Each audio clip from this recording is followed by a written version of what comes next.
Hello, hello, my beautiful people, and welcome to another episode of Woman to Woman with Joanne, the talk show. Today, I'm so excited about our guest that we have on for today, and I can't wait for you guys to meet her and hear her story. So, let's welcome the beautiful Miss Brandee Harrington. She is an author of the journal Coinz, and she is a real estate broker. So y'all help me welcome Miss Brandee to the show today. Welcome, Miss Brandee. Hi, Joanne. Thank you so much for having me. Awesome. Thank you so much for coming. Thank you so much. You're welcome. And getting out in this weather that's biting us today. I know. It was all of a sudden it just woke up and I was like 27 degrees. Oh my goodness. Yes. Super cold here in Mississippi, right? But that's that Mississippi weather that today in the morning it's winter time and by this evening it'll be summer again. So hey, you just never know. Just dress accordingly. Exactly. Well, with Woman to Woman with Joanne, our ultimate goal is to show Mississippi in a positive light, to show that our women do stand behind each other, support each other, care for each other. And so I always ask, my first question is always, tell us where you were born and raised. So actually I was born here in Jackson. Awesome. But I was raised in Chicago, Illinois. So when you talked about earlier the weather, I'm thinking 27 degrees is reminding me a little bit of Chicago, but obviously not as brutal as the Chicago weather. So awesome. So what brought you back to Mississippi? How long were you gone from Mississippi? Oh, I was raised and did everything in Chicago. I really came back and attended the Jackson State University. The I love, of course. And so really school brought us back here. My mom wanted to relocate us from Chicago. And we just decided, she decided rather that this was we had extended family here. And she decided that this would be the best place to raise my brothers and myself here in Jackson. Coming back here. Awesome. So how old were you when you came back? About 16 years old. Awesome. Yes. So tell me about your experience being in coming back to Mississippi from Chicago. Tell me your experience, what you thought, how it clashed or how it changed or I obviously came back doing school, and I can say that it was different because I was used to definitely a mixed school, and so we did things a lot differently. We obviously walked to school. We just did a lot more walking and things like that, and there was a lot of activities in the North that when I got here I was like, you all don't play volleyball? They're like, no. I was like, oh, okay, well, what about this? And they were like, no. It's like, oh. So it was just an adjustment, obviously coming from Chicago here back in Jackson with regards to just, the upbringing and then obviously what options I could do on the weekend and, what you can be able to get into. So it was definitely a difference growing up, but it was an adjustment, but we made it. And now we're here. You are here. Awesome. So let's talk about your family a little bit. Tell me about your family, your husband and your babies. Okay. So I am married. My husband is Joseph. He and I have two beautiful little girls, awesome. Joselynn and JC. They're 8 and 5. Awesome. And my 5-year-old is our little diva, a glam baby. She likes all things glitter. So she pretty much keeps everyone grounded in our family. Awesome. That is awesome. Yes. So with the I Love Jackson State, tell us about your experience there at good old Jackson State. I see Deion Sanders is there as the coach now and all of that. Tell us about your experience at Jackson State. I loved my attendance at the I Love. At JSU was the best decision. I got my undergrad in marketing from Jackson State University, and it was the best decision. Awesome. For me, going to Jackson State, it helped me understand exactly who I was in terms of being able to, you're navigating through college, you're trying to think about your next steps, job, and things of that nature. It really prepared me for life and even for like this. One of the things that I think about often was our School of Business. Yes. School of Business was very instrumental with helping us to secure jobs, but not only that, more importantly, helping with interviews. Yeah. Now, if you think about it, a lot of our young adults, for some reason, we're not taking interviewing in the same probably manner that you and I did growing up. And, you know, Yes. you had to sit down, you had to have your resume together, you had to come in polished with suits and things like Yes. that, Dressed. and dressed, right? Yes. And we could not come into class unless we were dressed. Right. I mean, and now I've been in various roles throughout my career, and I've been on the side of obviously interviewing people, and it amazes me that we're not taking this serious anymore. Right. And I often say, what happened? And so I talk to several of my friends that are teachers, and they say that that's not something they're thinking is important.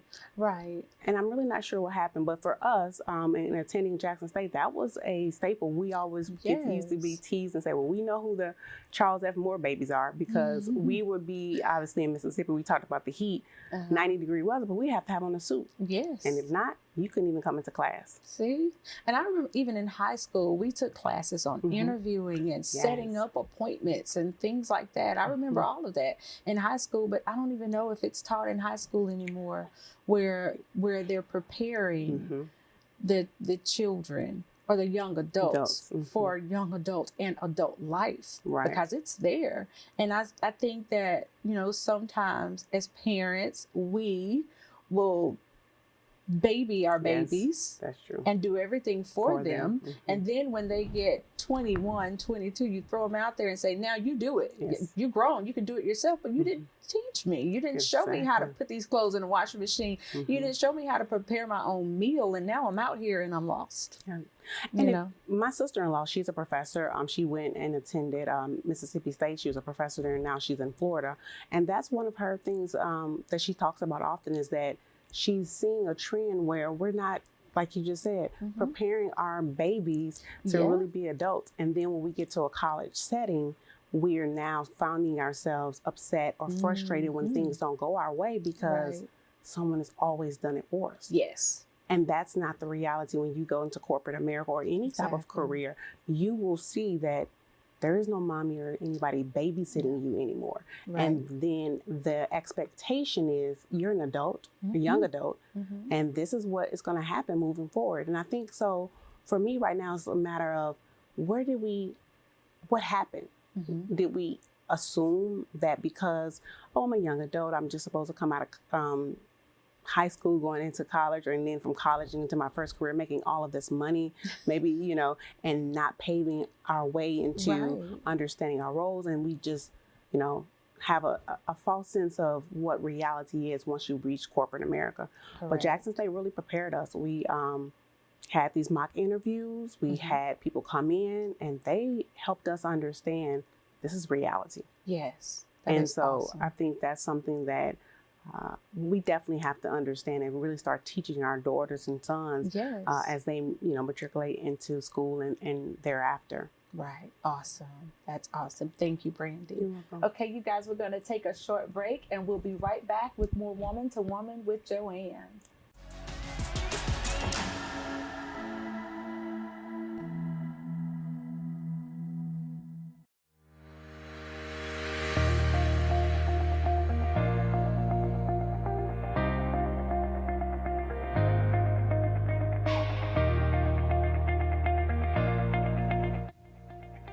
Hello everyone, my name is Brandee Harrington, and I am the author of My Coinz Journal. What inspired me to write the My Coinz Journal is a personal story. I wrote it with one person in mind, my mother. I wrote it with the intent of having all of her necessary financial documents in one place. Now I'm on a mission to help others realize that having all of your important financial documents in one place helps reduce the chaos and confusion in a suddenly moment. To learn more, head over to www.mycoinzjournal.com or over on Amazon to find out how you can learn more about the My Coinz Journal. I look forward to meeting you all soon. Bye-bye.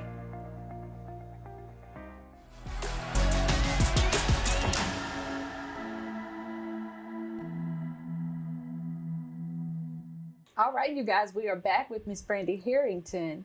And so, Brandee, talk to me about your journal that you've created, the Coinz Journal. Tell us the motivation behind it, what inspired you to create this journal. It looks beautiful. The motivation behind writing the Coinz Journal, let me just be completely honest, was really for my mom. Okay. I wrote this at a time where literally this was penned in the hospital. Oh, wow. I started this journal really in an attempt to understand my mother's financial situation. Right. I found myself in a situation where we received a grave diagnosis, and it was at that moment that instantly, as the only daughter, I was responsible for my mother's affairs. Right. And so while I was in the hospital, obviously you don't get sleep, right? Of course not. So Not at all. For me, it was, okay, Mom, we're going to beat this. I'm praying and believing things are going to work and you're going to get better. So when you get better, when I do need these answers, Yes. I'll be able to, get it. So I started literally penning this in the hospital. Awesome. Because, it's at that point when the doctors and nurses and things of that nature start coming and asking all these questions, Yes. you realize really quickly you didn't have this discussion. Right. So for me, it hit me hard because I was like, wait a minute. I don't know the answers to this. And now that I'm, grown with kids of my own, I need to know this. Right. So that's where it was started from. So now talk to us about the process and the journey of creating the Coinz Journal. Talk to us about the process of getting that started. Okay. So one of the things that I think from the start of process on how to do this journal is really start having the conversation. Right. Just like we're conversing. Exactly. For me, referencing and thinking back, you're in the hospital, you're getting all of these questions and you realize, where did the time go? Right. Why isn't this a conversation that we're having? So the process for me is now to talk about making this just a normal conversation. The process is now stopping and making people understand that we don't have the time, or we can't play father time to say, you know what, now's a good time to talk about this. Exactly. Because when you need these answers, you need them. Right. And seconds and matter, moments matter, and you have to have these answers. So the process for me right now is to really start bringing people into an awareness that we need to have this conversation. Right. If we think about what we're going through right now in light of COVID is teaching us what? We are, no matter who you are, no matter who you are, no matter, your background. Right. You're not with your family. You won't have that opportunity to have the questions answered. So we need to have, and stop thinking that we have all this extra time to, like it's going to be a perfect opportunity. It's going to be a sunny day. And I'm going to be like, say, Joanne, come on, let's talk about this. That's right. And we just have to start having the conversation now and make it just as normal as, like we're here now. Right. Because with COVID, it's like once you go in there, you're in there and you're all alone. And, my sister, both my sisters had COVID, but one of my sisters, she went in the hospital. She called me and said they were doing these tests. And the next thing I know, she was on a ventilator and we couldn't talk. We couldn't talk to her, and she was on a ventilator for almost 2 weeks. And they would call us and they would give us updates, but we couldn't go. We couldn't just call. Right. She couldn't call us and all of that. So these are conversations that need to be had, not just with parents, but with siblings, especially if you're not married and there's nobody else there to answer the questions for you. We need to have this plan in place in order to do that. And these are things that I never really thought about earlier when you were talking about the doctors asking your mom the questions. And I remember being in the hospital with my mom and the doctor having to ask her these personal questions that she just was embarrassed and didn't want to have to answer those questions. And I remember my mom crying and saying, I just don't want y'all to know. And parents are And I'm a parent, so I know Yeah. we're stubborn like that, and we don't want our kids in our business. Yes. But in this day and time, it's like we have to. That's right. We have to. So tell us. Let me touch a little bit of that. Yes. One of the things that, just like you said, my mother was the same way. Of course, I'm the only girl, so I was the only one in the room, but she was embarrassed. Yeah. And she didn't really want to talk about it. And it was at that moment I said, Mom, I got to know this. Yeah. Let's think about your sister. In 2 weeks or 3 weeks, you probably didn't immediately come home. Right. Let's think about life. Mm-hmm. There's bills. Yes. There's, you have to get into their house. Mm-hmm. You have to still, check on their house and their mail. And when you're in that moment where you're responsible for this, it becomes a different reality because you're Right. like, I don't know the answers to this. I don't even know where your car keys are, right? Right. So how do I even know, what to do? And if you have kids, and let's just say your sister has children, and depending on the circumstances, if she's married or unmarried, then what happens to the kids? Right. What if they have to, go to school, and what's that look like? Right. We don't really like thinking about it because, like you said earlier, we don't want people in our business. Right. But the reality of it is, if we can't trust our family, then who can we trust? Right. So you have to stop saying, oh, I have time, and start saying, I have to start being more vulnerable and more open to Right. having this conversation. Right. As a mother now, with 2 daughters, like you said earlier, I know that I understood where that came from. It was unfortunately inherited to me. My grandmother was very, close knit. Then, of course, my mother became close knit. So it becomes a cycle that we have to break. So for me, moving forward, I've decided that that's not going to be a cycle I have to talk, I want to pass down to my daughters. Right. I want them to understand that, just as transparent as I can when they are at an age to understand it. They may not all understand it, Right. but they have to know about it. Right. There's so many things that we neglect and we don't think about when we are thinking that we're protecting us. Yes. Yes. And I think that's the reality you have to understand.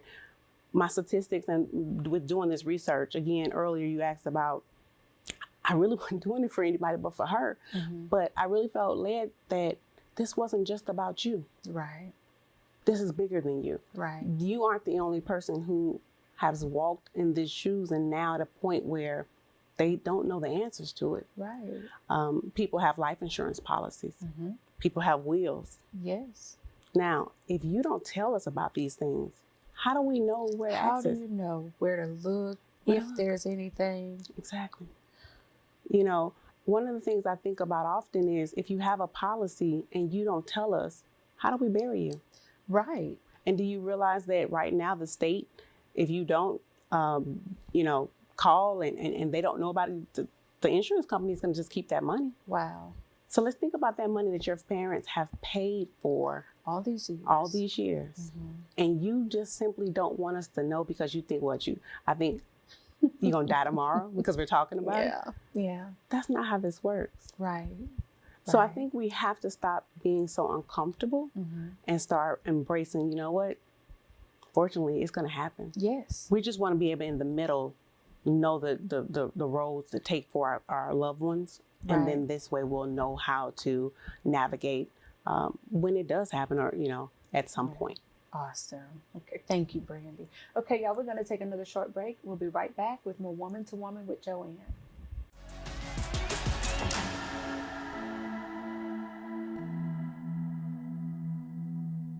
Pink Leopard is an online ladies fashion accessories boutique and a lifestyle brand. At Pink Leopard, you will find ladies' earrings, a door opener, bracelets, brooches, and many other fashion accessories. Visit us at www.mypinkleopard.com and join our mailing list so you can stay in touch with us. That's www.mypinkleopard.com.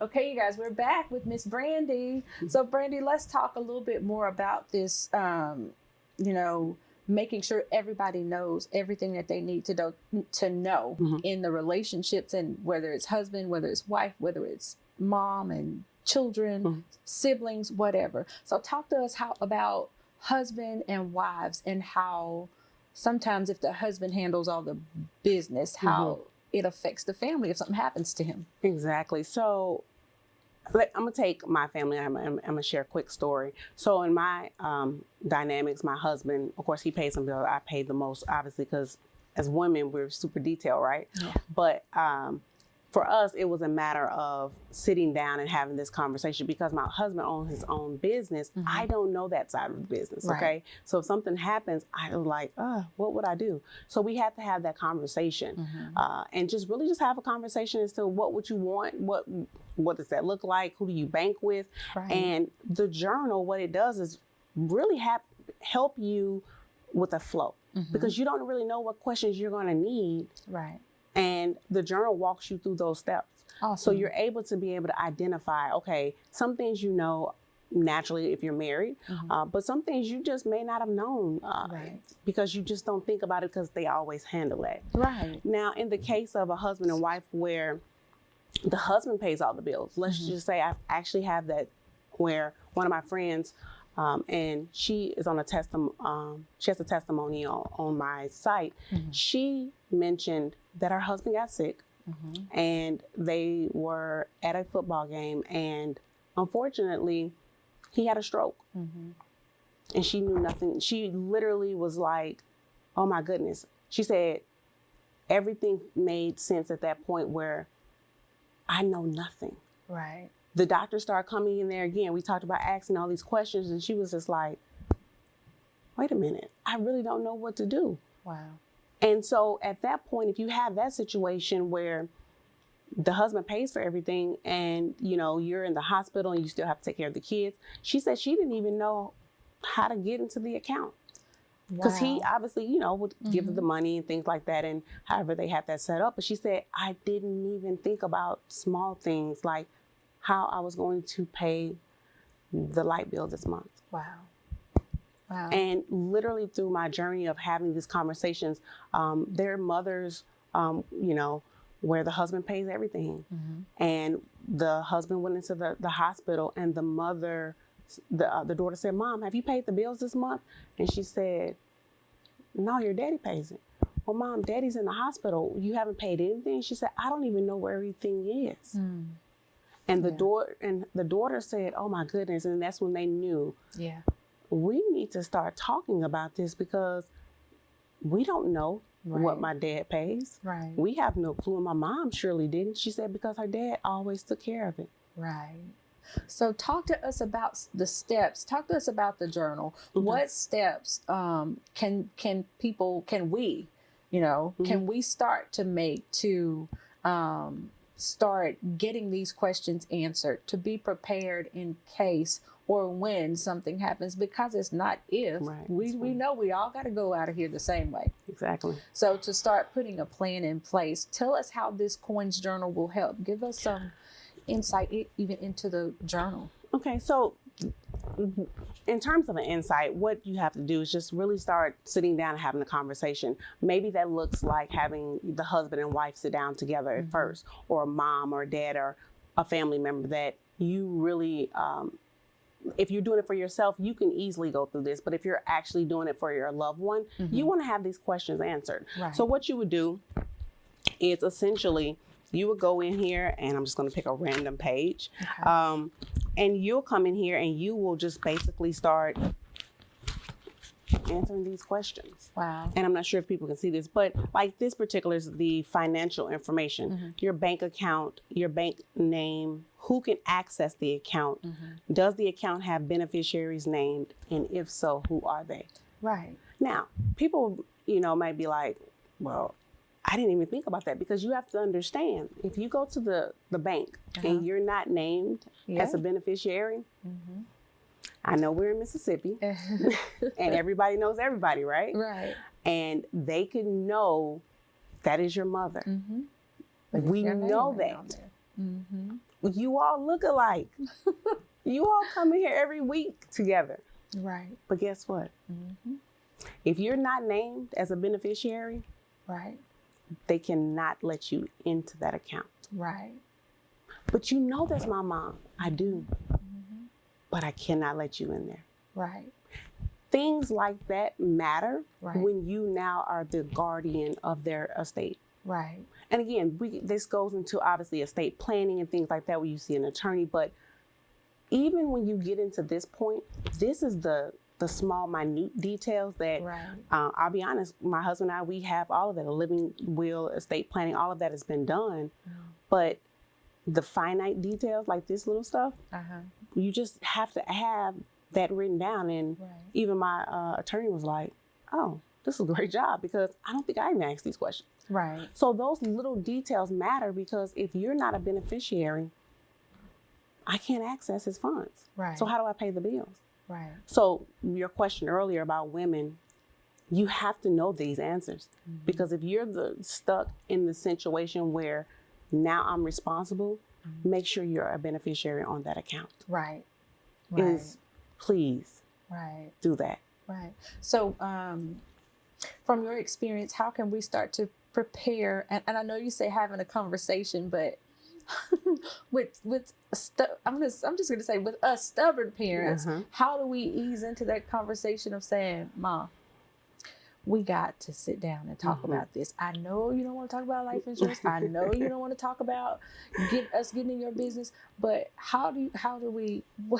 what steps do you suggest we take to get in there? I think it's just a matter of saying, Mom, you know, if I had to do this all over again and my mother was sitting across from me, I would want to know, Mom, do you want me and my brothers to struggle? You know, the Bible talks about, you know, leaving an inheritance. Yes.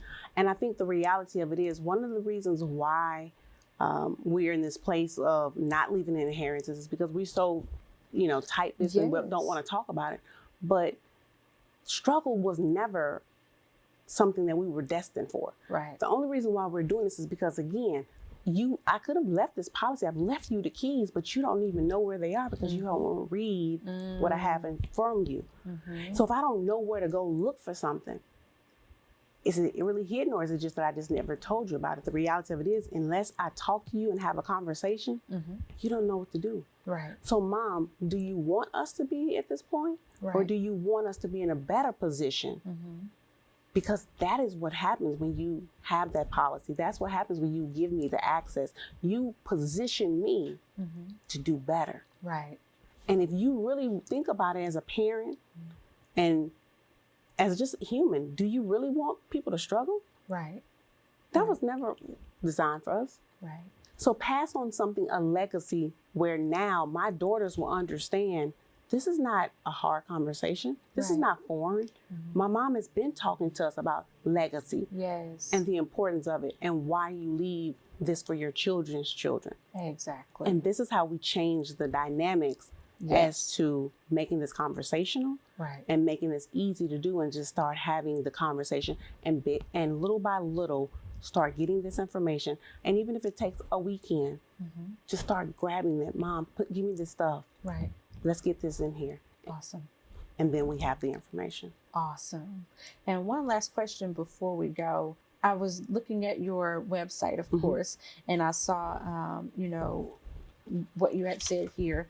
You were talking about you have to have a change. You have to change the perspective and leave a legacy mindset. How can we begin to change the narrative, to change our mindset and leave a legacy? Because a lot of us think, I struggle to get mine and now I appreciate it. So you got to struggle to get yours so you can appreciate it. How can we start to change that mindset in order for us to really understand that putting a plan in place to help our children begin to have to start their life on the good foot, if we can say it that way? How can we begin to change that mindset? Or what advice can you give us to start changing that mindset of, I got mine, now you got to work hard to get yours? Honestly, I would say, how has that helped us? It has not. I mean, let's think about it historically. What has that done for us? I mean, that mindset has been obviously passed down from generation to generation, but let's see how we really advance with that mindset. Right. And now, Right. I like to think of the better question is, in other cultures and other places, what have they done differently? Right. The exact opposite of what we've been doing. And so you can't keep blaming for whatever reason as to why you didn't have it. Right. You have to start saying, I will make the difference. Yes. And start today that my family will be Right. different. So if you want to, I guess to answer your question is, we just have to start. Right. If we look at historically where that's gotten us, we're still, statistically as a real estate broker, we still don't have, housing. We're still not buying as fast as some people. We are losing houses just as fast, and we're continuing to rent. We see it in every sector of life where we're still behind because, again, you got to struggle. That is not getting us where we need to be. Right. So let's stop with that whole theory and let's embrace a different one to allow us to let me show you what happens when you give me, let's say a policy. Let's just say if someone gave you $10,000, $20,000, whatever that amount is, don't you think it would change how you viewed life? Right. And don't you think that it will help you in a situation where, hey, there's no struggle. Now I'm at a different advantage point where now I can be able to do more with my life. Right. In order to be able to do more, I have to be able to think differently and I have to change my mindset. And I think that has to be done internally. And until we do that, and once we do that, rather, we will see it transible into every aspect of our life and our family lives as well. Family lives. Awesome. This has been a great conversation, Brandee. Thank you so much for being Thank here you today. for having Can me. you tell our audience how they can get the book and how they can reach you if they want you to come and speak to, even little small groups of family members to help them to understand how to and where to start? Tell us how we can reach you. Great. So thank you again for having me. So we are on all of our social media. That's Facebook and Instagram and even on Twitter at Coinz Journal. We can be found there. You can definitely link me to be able to talk. We are going to have some different things come out 2021 where we will also help in those conversations where we'll do some facilitation and things like that, which will allow family members to come together. And if they feel like, okay, I just need a little bit of help in guiding through the process of getting this information. And we're going to call them legacy parties. Awesome. And so these legacy parties will be able to not make it